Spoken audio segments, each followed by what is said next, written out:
ঢাকার এক গলির মোবাইল মার্কেটে বসে কাজ করছে এক তরুণ। তার নাম সুমন। নয় কোনো বড় ডিগ্রিধারী, নয় কোনো বিশাল দোকানের মালিক, কিন্তু তার চোখে এক অন্যরকম আগুন। ইউটিউবই ছিল তার ক্লাসরুম। বাসার কোণে বসেই শিখেছে মোবাইল সারানো, সমস্যা বুঝে তার সমাধান করা।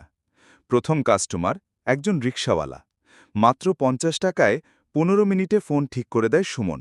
আর সেখান থেকেই শুরু তার আস্থা অর্জনের গল্প। সে ভাবল, কেন শুধু দোকানে বসে থাকব? তৈরি করল ফেসবুক পেজ, ফিক্সিট বাংলা। শুরু করল অনলাইন হোম সার্ভিস।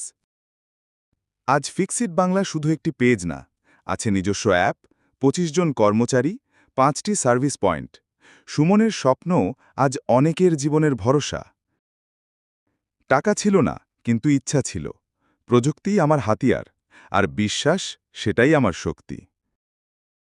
মানুষ তখনই সফল হয় যখন সে পৃথিবীকে নয়, নিজেকে বদলাতে শুরু করে।